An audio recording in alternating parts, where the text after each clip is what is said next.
Horror অফিসে তো বিশ্বকর্মা পুজো হয়, তাই ওই বিশ্বকর্মা পুজোর দিন ওদের অফিসেই আমাদের ওই সকাল 8টার সময় যেতে বলা হয়েছিল। তার জন্য আজকে অনেক তাড়াতাড়ি উঠেছি, ওই ধরো 7টার সময় উঠেছি, যেহেতু ঘরে একটু টুকটাক কাজও ছিল আর পুজোটা করে আমাকে যেতে হবে, তাই স্নান করে পুজো দিয়ে তারপরে চুলটা খুলতে বসে গেছে। আমার চুলগুলো না খুবই পাতলা, এবার তার জন্যই বেনুনিটা করা। ভাবছিলাম যে এরকম করলে ওয়েভি হেয়ার মনে হলে তাহলে চুলটা অনেক মনে হয়, আর রোজ যেরকম লাগে তার থেকে হয়তো একটু আলাদা দেখতে লাগবে, তার জন্যই করেছিলাম। আর শাড়িটা যেহেতু আমি পরে ওঠা শিখতে পারিনি, তাই জন্য না ইচ্ছা থাকলেও কোনো অনুষ্ঠানে এখানে আসলে শাড়ি পরতেই পারি না, ওই যে পরিয়ে দেওয়ার সেরকম কেউ নেই।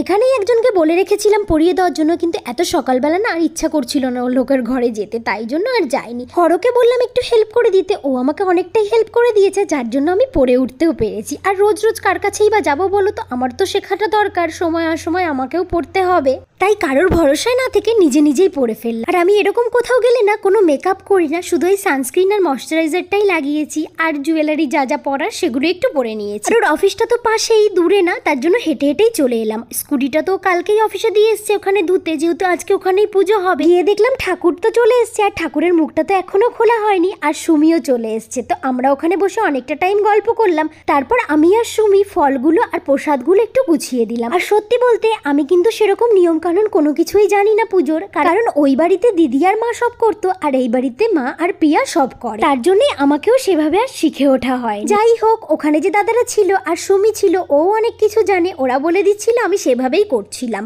যজ্ঞ হবে যেহেতু, তাই 108টা বেলপাতা লাগবে, আর জগডুমুরের ডাল লাগবে 108টা। আমরা সবাই সেগুলো গুছিয়ে নিলাম, আর যারা ছিল সবাই কিন্তু পুজোর কাজে লেগে পড়েছিল, আর যার জন্য কাজগুলো কিন্তু খুব তাড়াতাড়ি হয়ে গেছে। ওই 11:30টার দিকে ব্রাহ্মণ এলো, তারপর উনি এসে সামনেটা একটু সাজিয়েও নিল, আর বাইরেটা তো এরা খুব সুন্দর করে সাজিয়েছে, সেটা তোমাদের সঙ্গে পরে শেয়ার করব। ঠাকুরের প্রসাদগুলো তো এখনো সব গোছানো হয়নি, সেটাই সবাই করছিল, আর একদিকে ব্রাহ্মণ তো এসে ঠাকুরের মুখটাও খুলে দিল। মানে ঠাকুরকে তো পুরো সুন্দর করে সাজিয়ে দিল, আর ঠাকুর যারা এখানে রেখেছে সেখানটা তো ওই দাদাগুলো আগের দিন এত সুন্দর করে সাজিয়েছে, খুব সুন্দর লাগছিল দেখতে। আর যে সিন্নিটা ঠাকুরকে নিবেদন করা হবে সেটা কিন্তু দেখলাম ব্রাহ্মণ নিজে হাতেই বানাচ্ছে। সব প্রসাদ তো মোটামুটি গোছানো আমাদের কমপ্লিট হয়ে গেছে। চলো একবার প্রসাদে কি কি দেওয়া হয়েছিল সেগুলো তোমাদের একটু দেখিয়ে দিই। আর এই ঠাকুরের ভোগগুলো, ওই লুচি, পায়েস, 5 রকমের ভাজা, সবগুলো কিন্তু এই দাদা আর ভাইরা কিন্তু নিজে হাতে বানিয়েছে।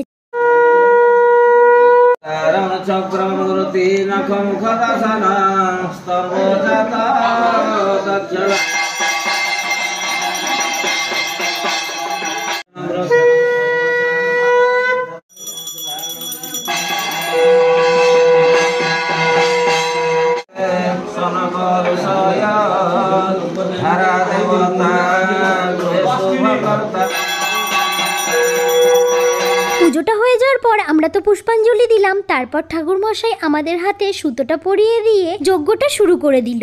সুদর্শন চক্রায় সুদর্শক্রায় রত্নসিংহাসনায় স্বাগতম রত্নসিংহাসনায়।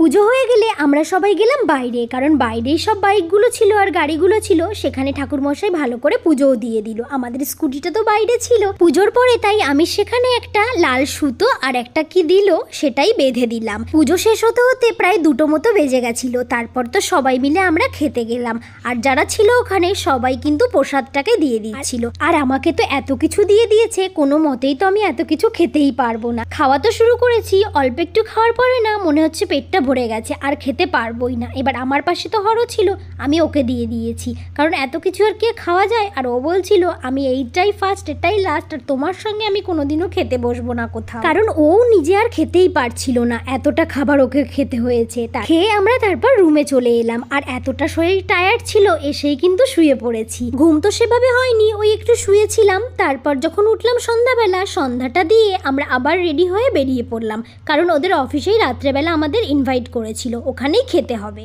গিয়ে দেখলাম সুমিত চলে এসছে, আমরা সবাই মিলে একটু গল্প করে নিলাম। তারপর গেলাম বাইরেটা তো ওরা এত সুন্দর করে লাইটিং দিয়ে আর বেলুন দিয়ে সাজিয়েছিল। বেলুনগুলো তো যদিও নেই, তবুও যতটুকু থাকে সেটাই তোমাদের সঙ্গে শেয়ার করে দিলাম। তারপর আমরা সোজা চলে গেলাম ভেতরে, কারণ পনির করার দায়িত্বটা সুমিকেই দিয়েছিল।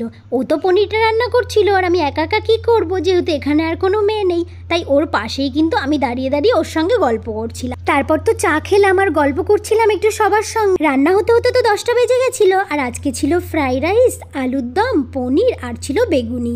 রাতের খাবারটা তো বেশ ভালো লেগেছে, সব রান্নাগুলোই বেশ ভালো হয়েছে। তো আজকের মতো এটুকুই থাক, দেখা হচ্ছে নেক্সট আর একটা ব্লগে। আর আমার ভিডিওটা তোমাদের কেমন লাগলো সেটা কিন্তু জানাতে একদমই ভুলো না।